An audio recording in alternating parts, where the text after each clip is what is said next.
नमस्कार, आप देख रहे हैं संविधान एक्सप्रेस 24 न्यूज़। आपका स्वागत है। यहाँ बात करते हैं ज़िला सहारनपुर कस्बा देवन की, जहाँ पर देवन दारुल में मरकज़ में सहकुशल पढ़ाई गई जुमे की नमाज। और सहारनपुर ईदगाह के अंदर पैदल भ्रमण कर जिला अधिकारी व कप्तान साहब ने किया ऑटो निरीक्षण। और आइए बात करते हैं प्रयागराज अधिवक्ता एसोसिएशन की, जिन्होंने संभल की गिरफ्तारी को लेकर मुख्यमंत्री से रखी अपनी मांग। आपको बता दें, बीजेपी कार्यालय में भिड़े पदाधिकारी व कार्यकर्ता जमकर मचाया उत्पात, एक दूसरे के साथ में की मारपीट। और आइए बात करते हैं बर्मा थाईलैंड की, जहां पर भूकंप के झटके ज़बरदस्त देखने को मिले, जिसकी वजह से गांव के गांव, शहर के शहर तबाह हो गए। वीडियो हुआ सोशल मीडिया पर वायरल, बर्बादी का ये मंजर CCTV में कैद। और बात करते हैं सहारनपुर कचहरी की, जहाँ पर दो प्रेमी जोड़े कोर्ट मैरिज करने के लिए आए थे। परिवारजनों ने कोर्ट मैरिज से पहले ही धर दबोचा, काफ़ी देर तक मचा दोनों ही परिवारों की तरफ से उत्पात। पुलिस ने लिया कस्टडी में। पुलिस ने कहा अगर बालिग हैं तो आगे की कार्रवाई कानूनी तौर पर की जाएगी, तब तक के लिए कस्टडी में लिया जाता है। समाजवादी पार्टी के राष्ट्रीय अध्यक्ष अखिलेश यादव ने दिया बड़ा बयान, मुख्यमंत्री को घेरते हुए बताया कि अगर योगी हमारे आदर्श होते तो सोचो हमारा क्या हाल होता, हम कैसे कपड़े पहनते और कैसे जीवन बिताते। और आपको बता दें, समाजवादी पार्टी के विराज पासवान ने घोषणा करते हुए बताया ईद के दूसरे दिन बाद पूरे देश के अंदर होगा आंदोलन। उत्तर प्रदेश CM योगी आदित्यनाथ ने देश के चौथे स्तंभ कहलाने वाली मीडिया को कोऑपरेट करते हुए मीडिया के कार्यशैली की तारीफ की और कहा मीडिया कर्मियों को जहां भी सरकार की जरूरत पड़ेगी तो सरकार मदद करेगी, और साथ ही सभी समाज सेवक संगठनों को जो कि अच्छा कार्य कर रहे हैं उनको भी मदद करेगी। नहीं रुक रहा है देश के अंदर भड़काऊ भाषण देने का मामला। कुछ गैर मुस्लिम संगठन, हिंदुवादी संगठन मुसलमानों को उनके दुकानों व मकानों से बाहर निकालने की बात कर रहे हैं, और जो कोई किसी के यहाँ काम कर रहा है तो उसे भी बाहर निकाल कर फेंकने की बात कर रहे हैं। ऐसा एक भड़काऊ भाषण वाला वीडियो सोशल मीडिया पर बड़ी तेज़ी से वायरल हो रहा है। और खबरें अभी बाकी हैं, क्योंकि खबरों का सिलसिला यहाँ कभी नहीं रुकता। आइए देखते हैं पूरी खबर।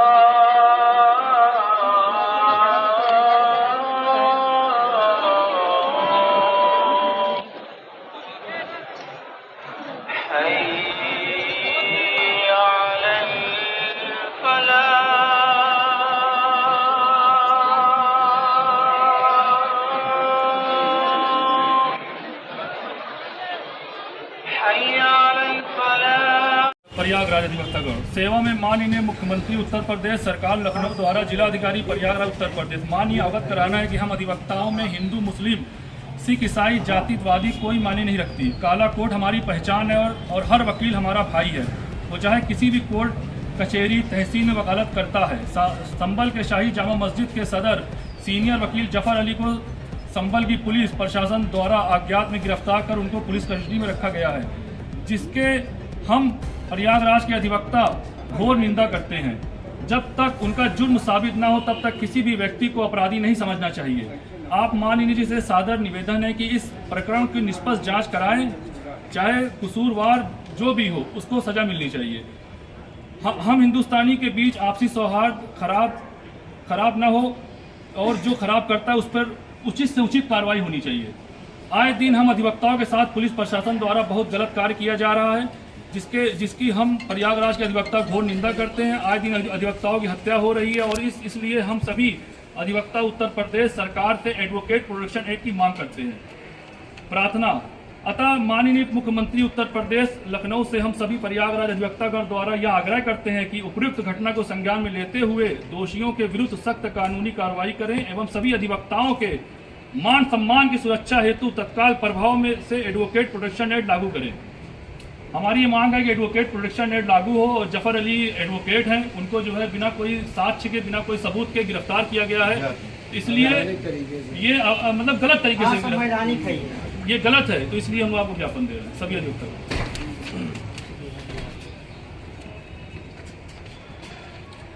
अधिवक्ता एकता जिंदाबाद जिंदाबाद जिंदाबाद। एडवोकेट प्रोटेक्शन एक्ट लागू करो, लागू करो, लागू करो। एडवोकेट प्रोटेक्शन एक्ट लागू करो, लागू करो, लागू करो।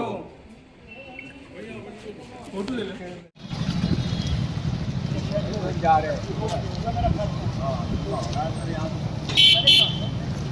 ठीक है, यहाँ पे कितना है, इसके अंदर कितना बस एक ग्राउंड है ना।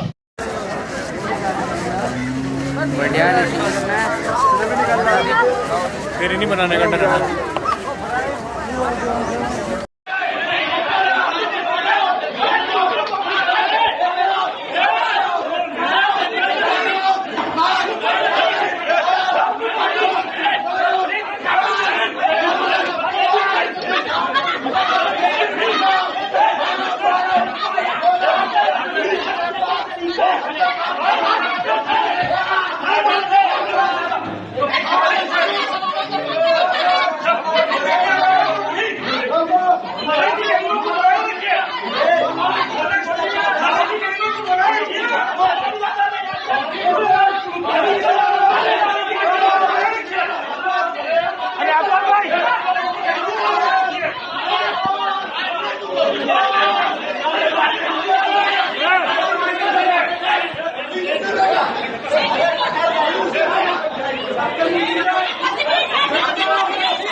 कैसे होगा? कैसे आएंगे जाएंगे? गाड़ी निकालिए, हम लोग का घर खेत है, जमीन है, छोटा छोटा बच्चा सब है, कैसे जाएंगे?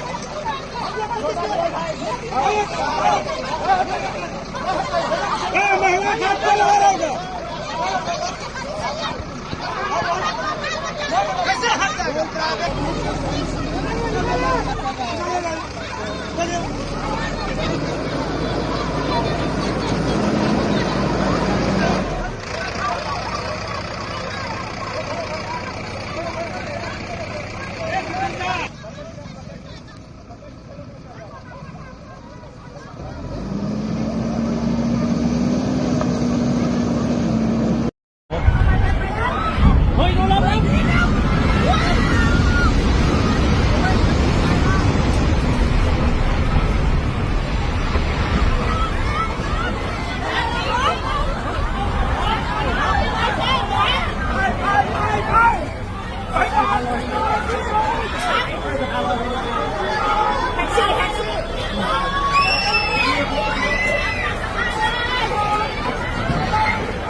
ไปค่ะวิ่งเข้าฝุ่นค่ะ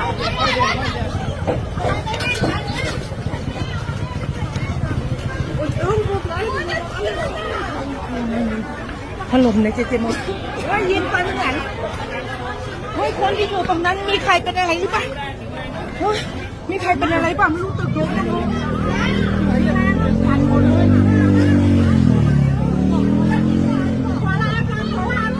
ไปค่ะฝุ่นค่ะรีบวิ่งค่ะตึกถล่มสารนะไปค่ะพี่วิ่งค่ะมันฝุ่นค่ะ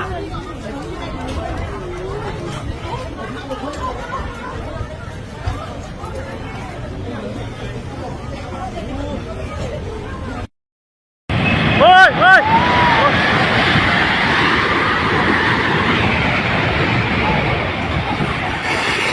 Ôi.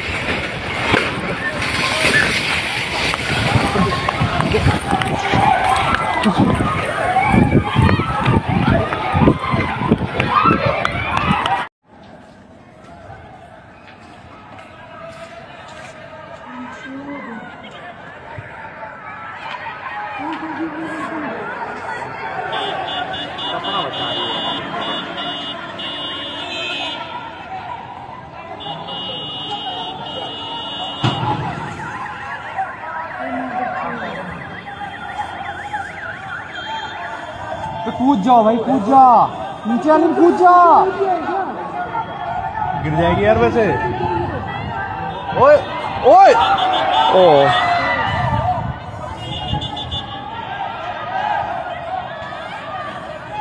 अबे उसको उठा अंदर से जाके।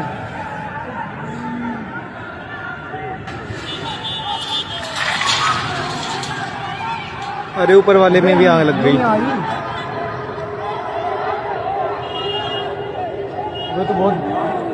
वो तो बहुत गलत गिरी है, उस पर लगी होगी, बहुत गंदी है।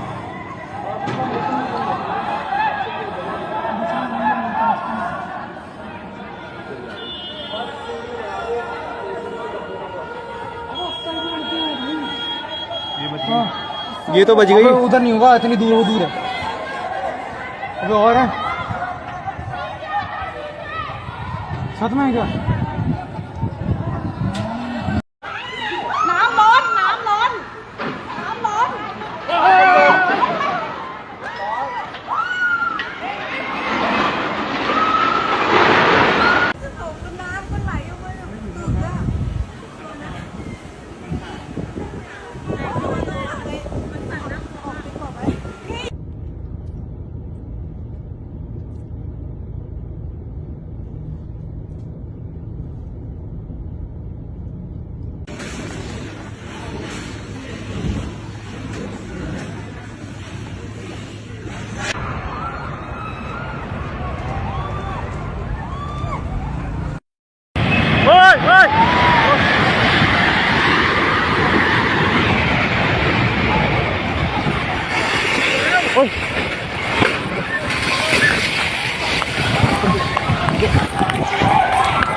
अगर ये मैं कहूं कि अगर मेरे आदर्श योगी हैं तुम तो पगला जाएंगे।